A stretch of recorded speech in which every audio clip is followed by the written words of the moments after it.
सनातन प्रेम से हमसे प्रेम किया। हमारे परमेश्वर का धन्यवाद हो। परमेश्वर ने अपना सनातन योजना हमारे जीवन में प्रकट किया है और सनातन आत्मा के द्वारा अपने आप को हमारे प्रति परमेश्वर के सामने निर्दोष चढ़ाया। परमेश्वर की मेमना प्रभु यीशु मसीह के नाम से आप सबको मसीही वंदना। जय मसीह की।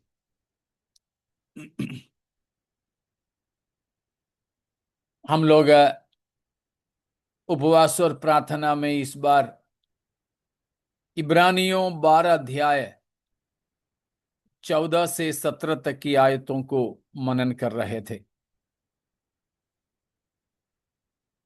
और पिछले बार भी 12वां अध्याय से ही थे। उलझाने वाले पाप में हम कोई ना पड़े, उस विषय के संबंध में उसी अध्याय में से परमेश्वर हमें इस बार भी कुछ बातों को सिखाया है। तो हम एक और बार इब्रानियों 12 उसकी 14 से 17 तक की आयतों को पढ़ेंगे। एक जन पढ़िए। सबसे मेल मिलाप रखो और उस पवित्रता की खोजी हो जिसके बिना कोई प्रभु को कदापि न देखेगा। और ध्यान से देखते रहो, ऐसा न हो कि कोई परमेश्वर के अनुग्रह से वंचित रह जाए या कोई कड़वी जड़ फूट कर कष्ट दे और और उसके द्वारा बहुत से लोग अशुद्ध हो जाए। ऐसा न हो कि कोई जन व्यभिचारी या एसाव के समान अधर्मी हो, जिसने एक बार के भोजन के बदले में पहलौठा होने का पद बेच डाला। तुम जानते तुम जानते तो हो कि बाद में जब उसने आशीष पानी चाही तो अयोग्य गिना गया और आंसू बहा बहाकर खोजने पर भी मन फिराव का अवसर उसे न मिला।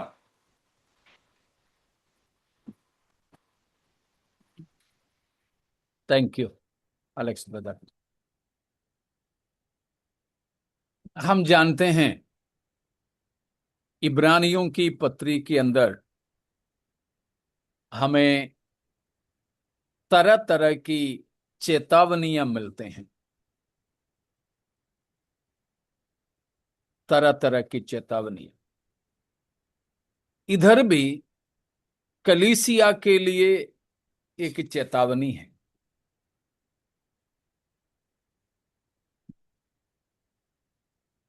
तो उसके 14वीं पद में हम लोगों ने देखा दिया गया दो आदेश। सबसे मेल मिलाप रखना और पवित्रता की खोजी होना। उसका मतलब क्या नहीं है, क्या है करके हम लोगों ने मनन की।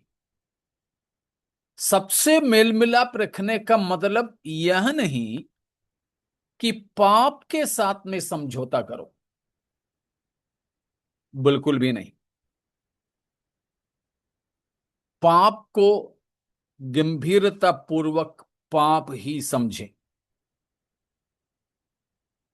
नो वाइट वॉशिंग ऑफ सिन।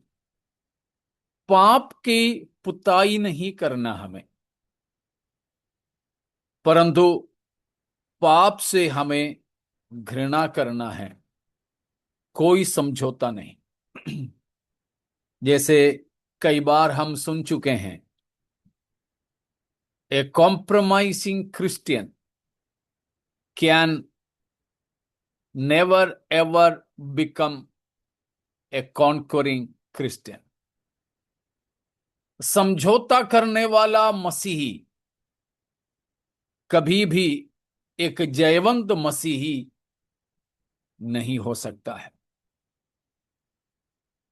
तो हमें पाप के साथ में कोई समझौता नहीं, चाहे कोई भी हो। उसके लिए बहुत अच्छा दृष्टांत है पुराने नियम में, कौरवंशिया, सन्स ऑफ कोरा। मुझे हमेशा कौरवंशी, कोरह के संतान चुनौती देता है। उनके खुद की बाप कोरा, कोरा की पत्नी, उनके सारे कुटुंब के लोग जब पाप करके मूसा और हारून के खिलाफ में बलवा करके परमेश्वर की क्रोध के पात्र बन रहे थे, हम जानते हैं धरती ने उनको मुंह खोल करके निगला। तो वे जिंदे जिंदे पाताल की ओर जा रहे थे। अपने माँ बाप के साथ रहने के लिए कौरवंशी उनकी संतानों ने नहीं चाहा। माँ बाप के साथ भी पाप के कारण मिले न रहकर माता पिताओं ने जिसकी विरोध की, उस मूसा के संग वे जाकर के खड़े रहे। इसीलिए पिछले दिनों में उनके द्वारा परमेश्वर की महिमा, यहां तक परमेश्वर की वचन के अंदर भी होता रह रहा है। उसी तरह चाहे हमारे कितने भी करीबी रिश्तेदार हो, बिल्कुल हमारे जिक्री दोस्त हो, पाप में किसी के साथ ना दे, वो चीज इस इब्रानियों 12 की 14 की दायरे में नहीं आता है। उस बात को अच्छे से हम समझे। तो हमें पाप से समझौता किए बिना पवित्रता की खोज में बने रहना, उसके बारे में हमने देखा। अब हम सीधे उसका 16-17 आयतों में चलेंगे। बाकी हम लोगों ने कुछ मनन किए थे, इनके भी बातें सबसे पहला सत्र में मैंने बताया था। यहां पर हमें कुछ ऐसी शिक्षाएं मिलती है, 5 या 6 प्रकार की बातें हमें उस 16 और 17 पदों से मिलता है। तो उन भागों में हम चलेंगे। ये हमारे आखिरी सत्र होने के नाते उसको आज समाप्त करने के लिए भी चाहेंगे। तो यहां पर बताया है 16वीं आयत में, हिंदी में शायद 15वीं है ना, ध्यान रखो कि कोई भी परमेश्वर के अनुग्रह से वंचित ना रह जाए। दूसरा, कड़वी जड़ ना फूटना है।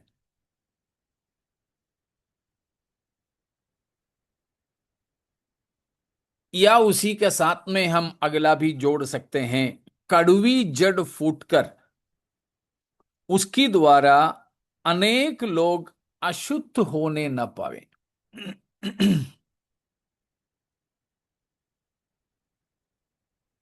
और 16वां पद में बताया, हम में, हमारे बीच में कोई व्यभिचारी व्यक्ति ना हो, और एसाव की नाई परमेश्वर का विरोधी ना हो। परमेश्वर के विरोधी या अभक्त या अधर्मी ना बने। अधर्मी ना बने।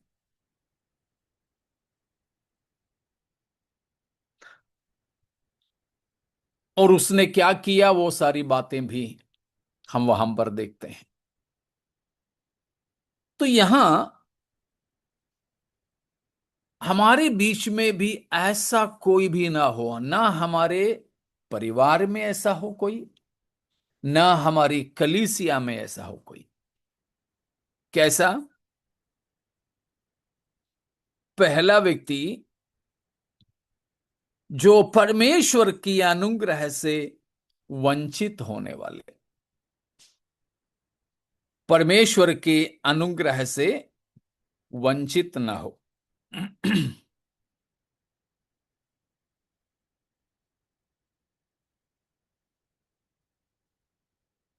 परमेश्वर के अनुग्रह, अनुग्रह का मतलब हम सीखे थे कुछ दिन पहले, 2 हफ्ते पहले हम सीखे थे। बताया है, exercise foresight and be on the watch to look after one another, to see that no one falls back from and fails to secure God's grace.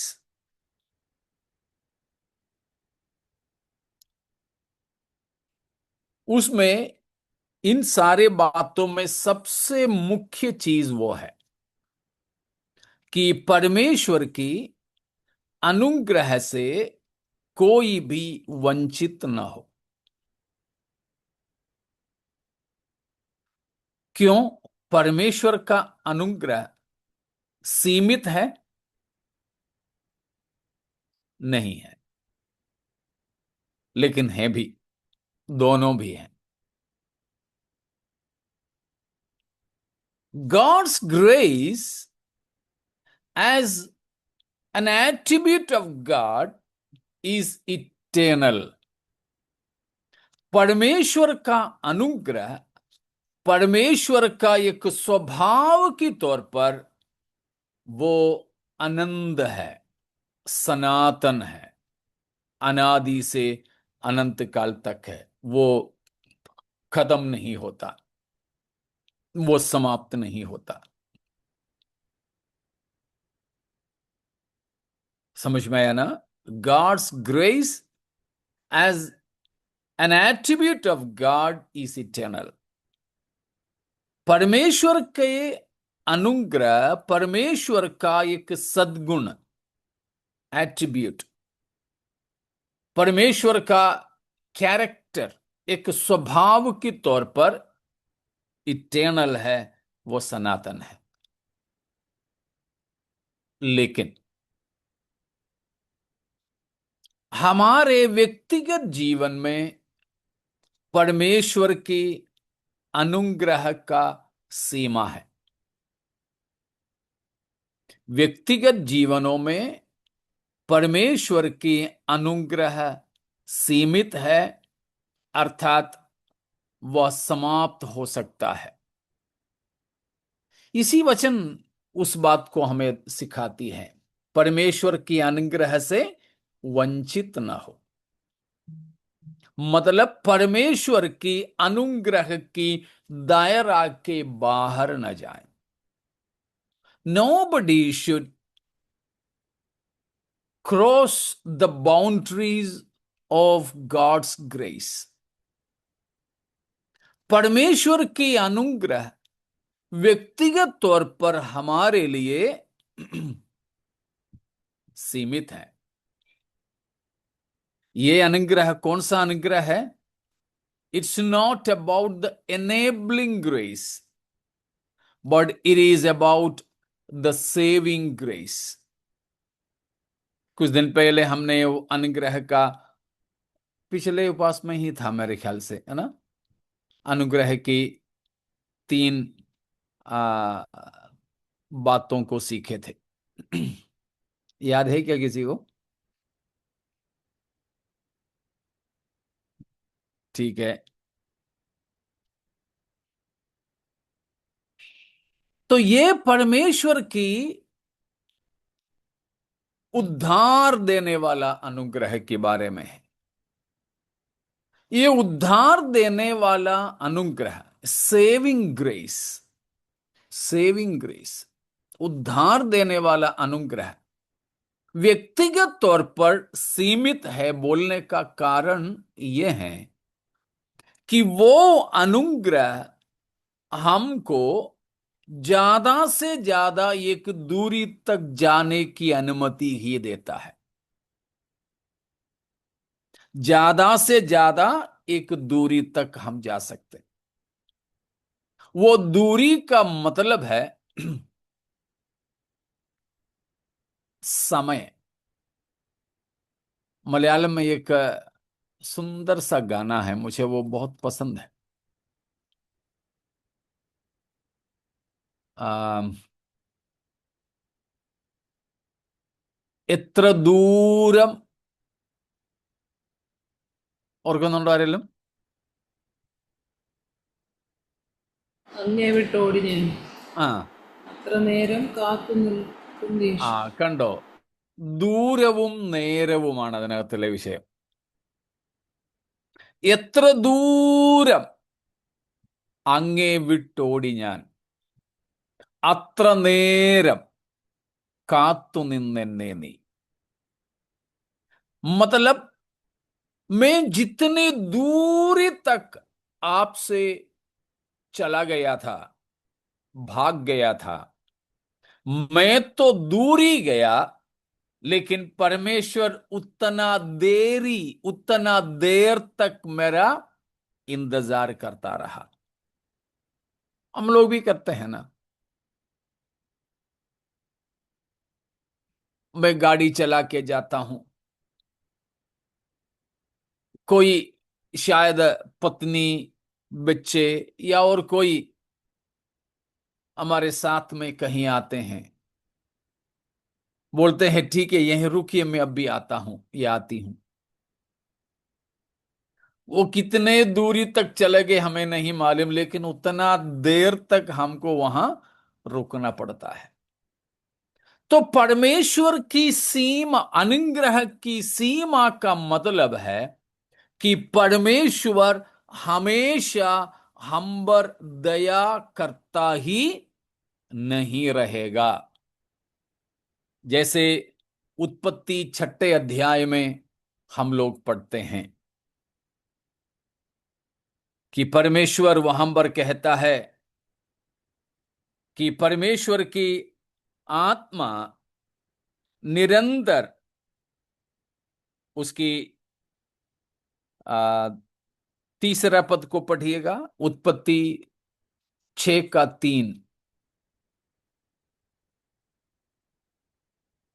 तब यहोवा ने कहा, मेरा आत्मा मनुष्यों से सदा लौ विवाद न करता रहेगा, क्योंकि मनुष्य भी शरीर ही है, उसकी आयु 120 वर्ष की होगी.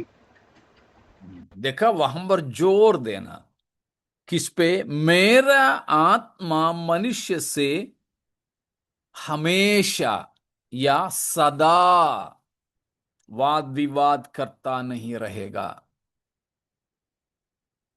ये परमेश्वर की आत्मा एक व्यक्ति से वाद विवाद करता रहने के जो समय है, वो है उस व्यक्ति के लिए परमेश्वर का अनुग्रह की सीमा. The limitation of the grace of God for a person is that duration in which the Spirit of the Lord pleads with him. Spirit of the Lord convicts a person. हमेशा ऐसा करता नहीं रहेगा. ये बिल्कुल हमें ध्यान देना है.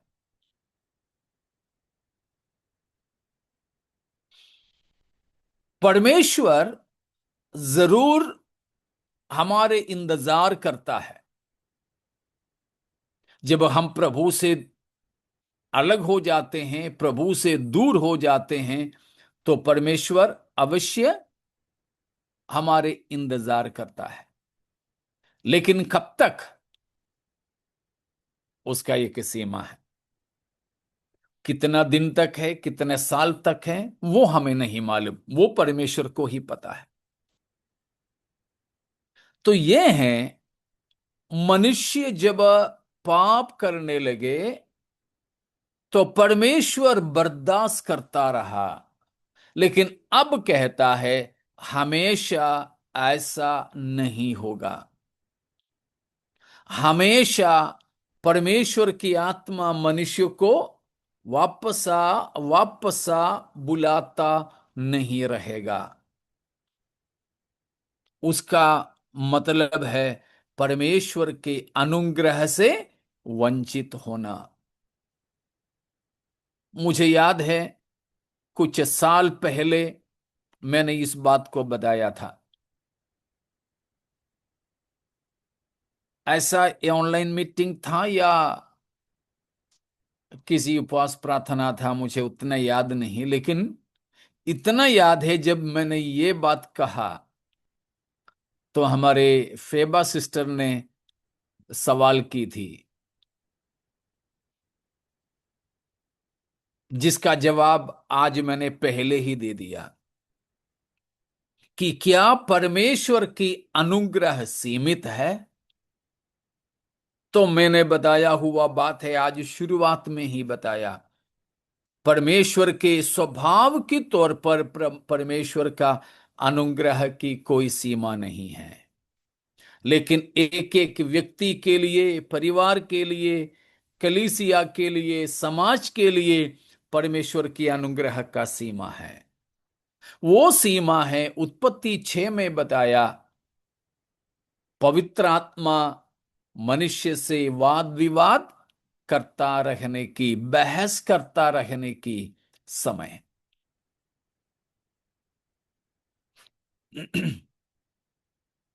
और एक बहुत अच्छा दृष्टांत हम देख सकते हैं गेत्समनी की वाटिका में। गेत्समनी की वाटिका में चारों सुसमाचार के अलग अलग अध्यायों में हम उसको पाते हैं। यीशु मसीह 11 चेलों को लेकर वाटिका में गया, 8 लोगों को एक जगह पे बिठाया, फिर 3 को लेकर आगे बढ़ा, उनको भी एक जगह बिठा करके बोला तुम मेरे साथ, मेरे लिए नहीं, मेरे साथ जागते रहो और प्रार्थना करते रहो। उसके बाद यीशु मसीह अकेला आगे गया, प्रार्थना किया, फिर उठ के वापस आया तो ये तीनों को सोते देखा। फिर से प्रभु ने उनको जगाया, वही बात कहा। आखिरी बार प्रभु ने क्या कहा उनसे?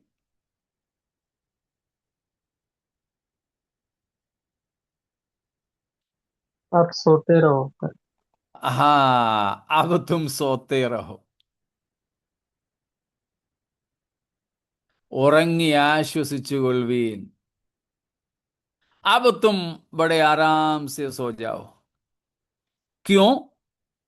उनको परीक्षा में पढ़ने से बचाने के लिए प्रभु ने रखा हुआ वो समय या उसका सीमा समाप्त हो गया,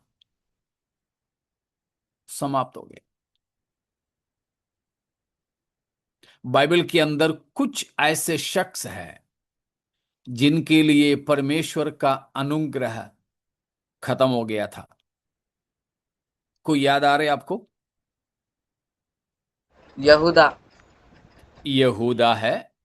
सबसे पहला ऐसा व्यक्ति कौन याद आ रहा है आपको? शाऊल। एसाव। शाऊल। एसाव। सिमशोन। नहीं, ये तीनों भी नहीं।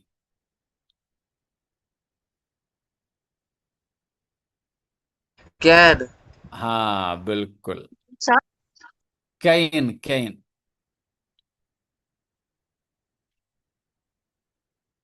कैन था जिसके लिए परमेश्वर के अनुग्रह की सीमा खत्म हो गया था। प्रभु बार बार उससे बातें किया, उसे लौटा लाना चाहा, लेकिन वो बार बार बलवा करता गया। आखिरी में हम उत्पत्ति 4 की 12 में पढ़ते हैं कि परमेश्वर ने उसे अपने उपस्थिति से त्याग दिया, त्याग दिया। उसकी 13वां वचन, कैन ने यहोवा से कहा, मेरा दंड मेरी सहन से बाहर है। आपने आज मुझे यहां से निकाल दिया है। मैं आपके सामने से छिप जाऊंगा। मैं अकेला और बेसहारा होकर घूमूंगा। देखा, परमेश्वर की उपस्थिति से उसको क्या कर दिया? निकाल दिया, निकाल दिया। बड़ा भयानक स्थिति है, बड़े भयानक स्थिति।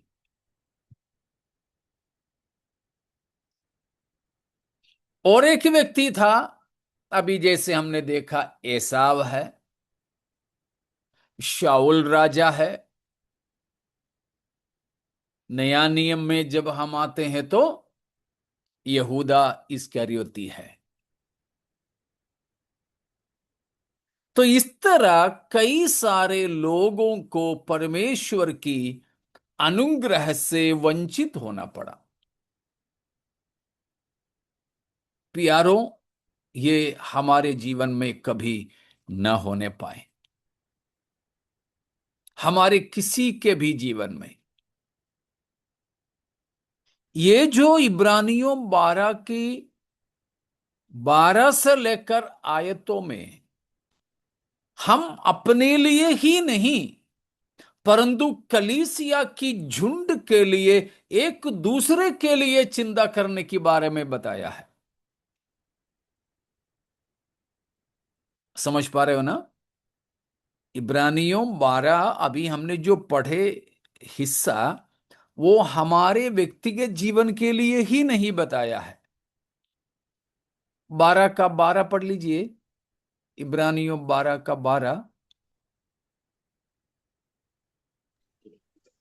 इसलिए ढीले हाथों और निर्बल घुटनों को सीधे करो और अपने पाँव के लिए सीधे मार्ग बनाओ कि लंगड़ा भटक न जाए पर भला चंगा हो जाए। देखा, यहां पर हमारे समाज के लिए हमारी जिम्मेदारी के बारे में बताया है। हमारे समाज के लिए, हमारे भाई बहनों के लिए हमारी जिम्मेदारी।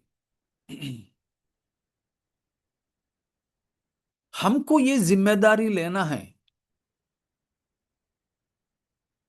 कभी ये जिम्मेदारी हम दूसरे भाई या बहन के साथ आमने सामने निभा सकेंगे, लेकिन कभी हम उनको बोल करके प्रभु में वापस लाना मुश्किल हो जाता है। तो कुछ नहीं, तो हम परमेश्वर के सामने रो रो कर, रो रो कर का मतलब केवल आंसू निकलने के बारे में नहीं, टूटे दिल के साथ, टूटे दिल के साथ हम परमेश्वर के सामने प्रार्थना करना चाहिए, प्रभु उनको बचा ले, उनको आपकी अनुग्रह से वंचित होने न दें। बस उस व्यक्ति मरणहार पाप करने तक, जैसे कल हम पढ़े थे 1 यूहन्ना 5 की 16 में से, मृत्यु के लायक पाप करते देखने तक हम परमेश्वर से ऐसों के मन फिराव और वापस आने के लिए प्रार्थना कर सकते हैं। हमें प्रार्थना करना चाहिए। समझ पा रहे हो ना? याकूब की पत्री आखिरी अध्याय की आखिरी वचन भी पढ़ लीजिएगा। याकूब सबसे आखिरी अध्याय का आखिरी वचन। तो वह यह जान ले कि जो कोई किसी भटके हुए पापी को फेर लाएगा, वह एक प्राण को मृत्यु से बचाएगा और अनेक पापों पर पर्दा डालेगा। ये हमारी जिम्मेदारी है। जो विश्वासी प्रभु में खड़ा है, खड़ी है, उनको क्या करना चाहिए?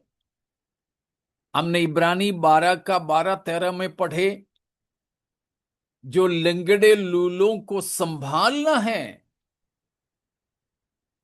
याकूब ने बताया भटके हुए पापी को वापस प्रभु में लाना है। पौलुस ने भी गलातियों में इन बातों के बारे में बताया है 6वें अध्याय में। तो ये हमारे जिम्मेदारी है कि हम क्या करें? प्रभु के पास उन लोगों को लेकर आए जो भटके हुए हैं। हम खुद भी अपने आप को संभालें और खुद को संभालते हुए दूसरे को प्रभु में लेकर आ जाए। ये एक सामाजिक जिम्मेदारी है। It's a collective congregational responsibility. ये एक कलीसियाई जिम्मेदारी है, एक दूसरे के प्रति जिम्मेदारी है, एक दूसरे के प्रति। मैं जब देखता हूं हमारे एक भाई एक बहन पाप में गिरता जा रहा है, तो मैं दौड़ जाऊं, उसको गिरने, उसकी गिरावट को देख के मैं मजा ना लूं, परंतु मैं उनको किसी रीति से गिरने से बचाऊं, गिरने से बचाऊं। प्यारो, उसमें यह हमें बरतना है, सावधानी बरतना है कि हम न गिर जाएं, हम न गिर जाएं। तो ये है परमेश्वर की अनुग्रह से वंचित होने का मतलब।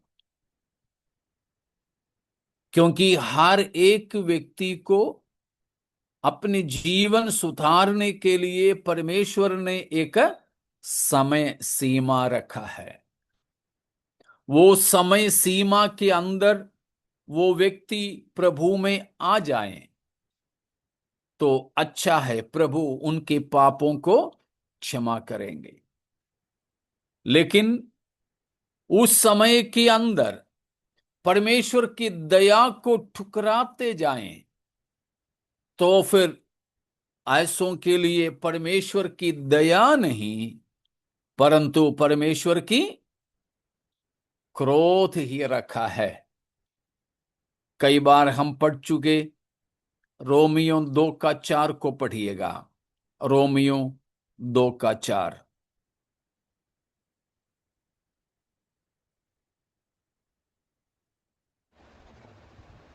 क्या तू उसकी कृपा और सहनशीलता और धीरज रूपी धन को तुच्छ जानता है? क्या यह नहीं समझता कि परमेश्वर की कृपा तुझे मन फिराव को सिखाती है?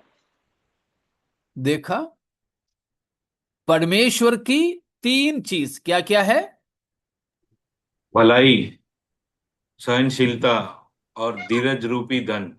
धीरज रूपी धन। कंजूसी में नहीं, धन ऐश्वर्य के साथ में प्रभु ने दिया है। भलाई, सहनशीलता और धीरज रूपी धन को तुच्छ जाने नहीं होना। परमेश्वर की दया हमको मन फिराव सिखाती है। अब इन तीनों चीजों को हम तुच्छ जानेंगे तो फलस्वरूप क्या होगा?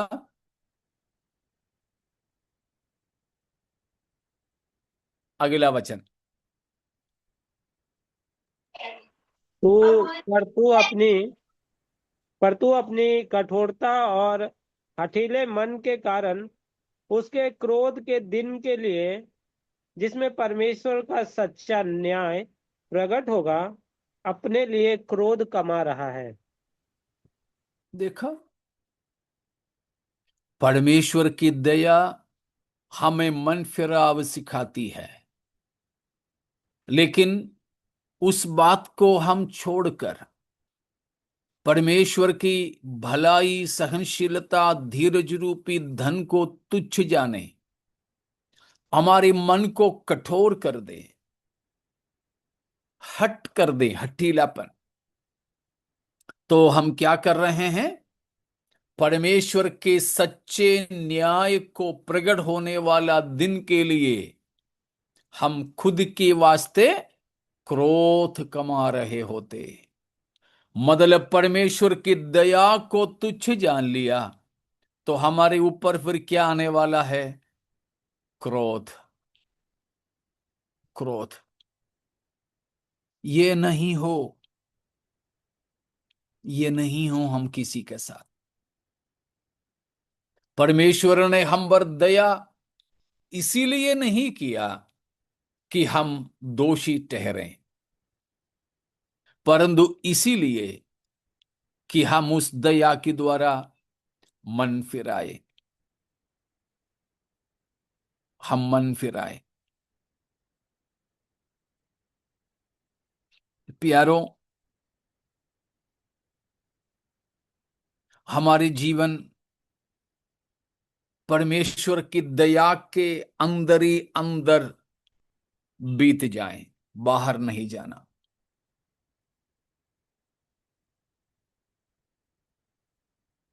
जब हम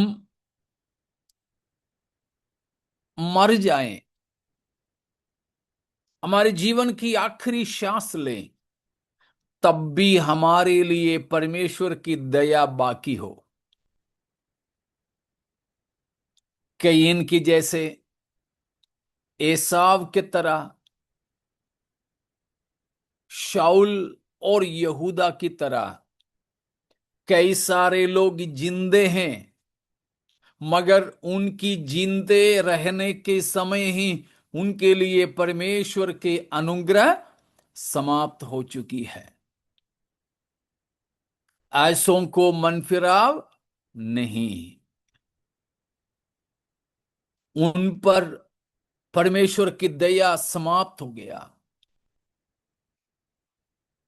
वे पाप के ऊपर पाप करते जाएंगे। उनको बिल्कुल ऐसा नहीं लगेगा कि वो पाप कर रहे हैं।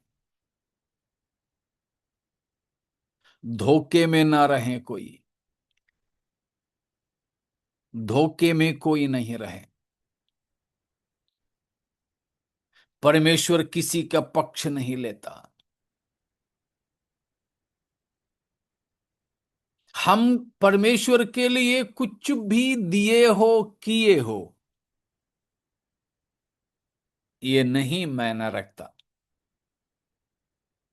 फिर हम क्या बने हैं, इससे मायना रखता है।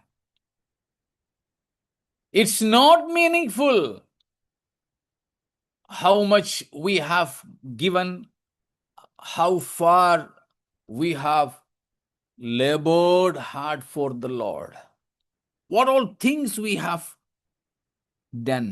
It's not at all a matter, but what we have become. हम क्या बने हैं उससे है मतलब।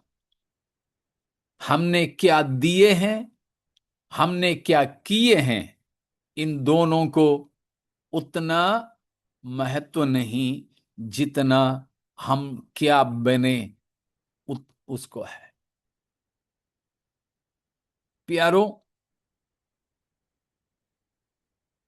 परमेश्वर की दया हमारे जीवन में समाप्त न हो।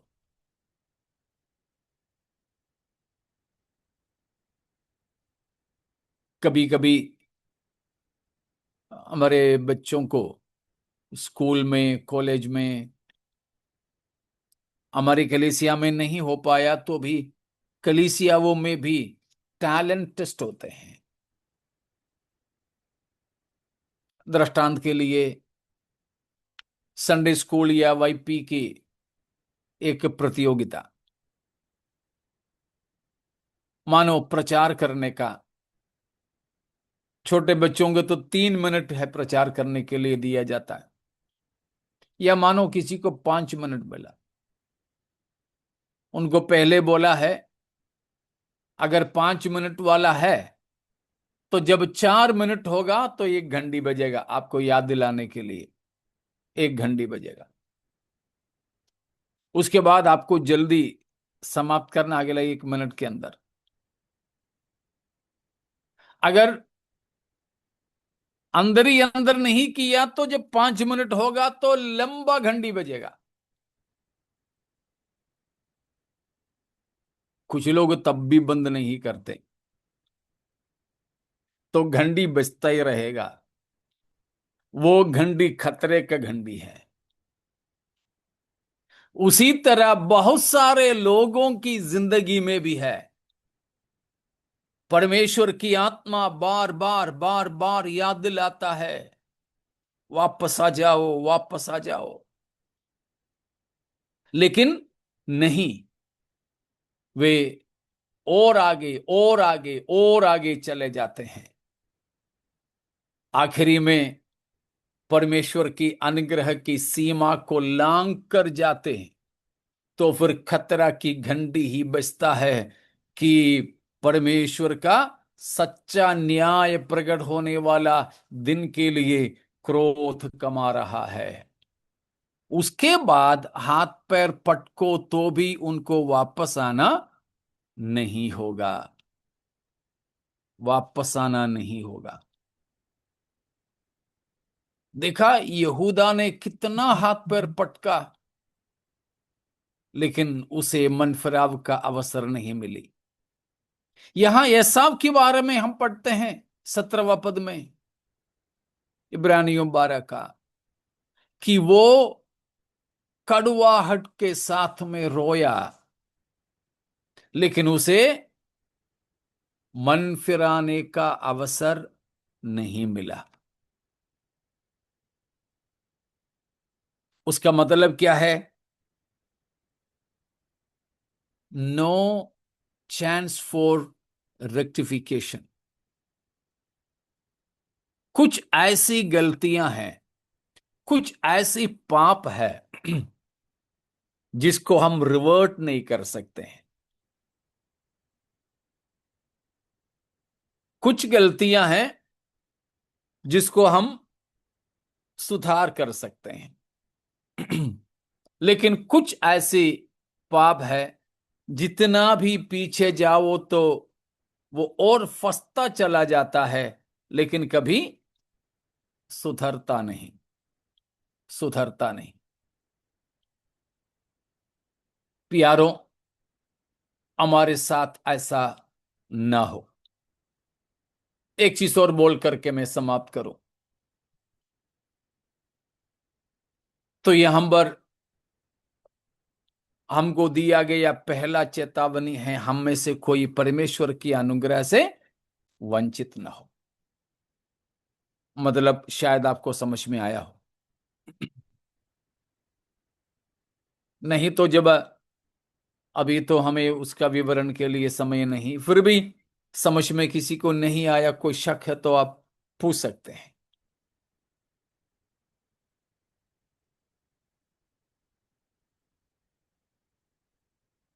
अगर अभी नहीं तो बाद में कभी भी आप पूछ सकते हैं। आपके घर में भी हम लोग जब आएंगे और आप लोग हमारे घर में भी आ सकते हैं, पूछ सकते हैं दूसरी बात, वापस हम जाएंगे इब्रानियों 12 का 15 में।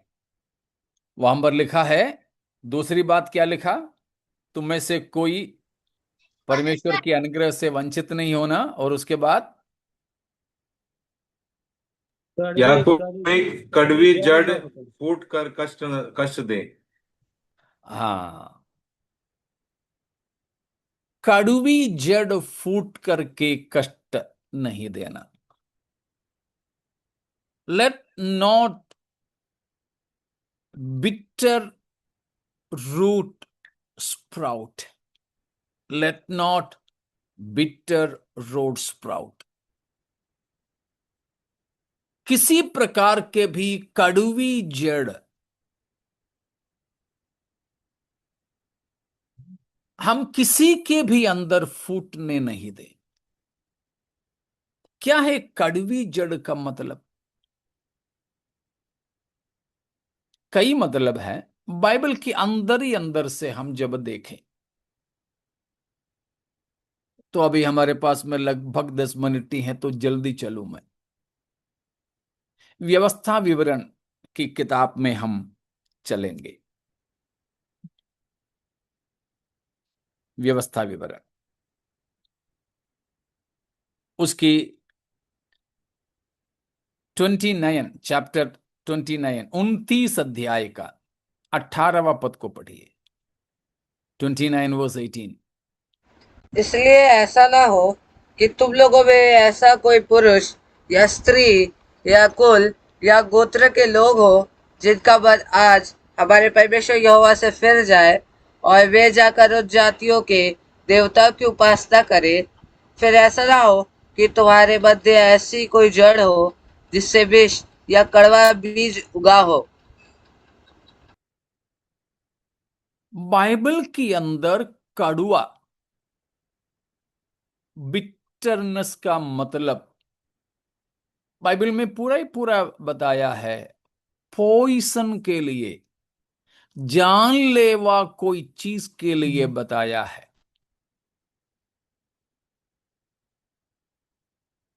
पॉइसन। केरल में एक पेड़ है, वो इधर कहीं मैंने देखा नहीं, उत्तर भारत में कहीं नहीं देखा, केरल में देखा है। कांजिरम करके है उसका नाम, कांजिरम।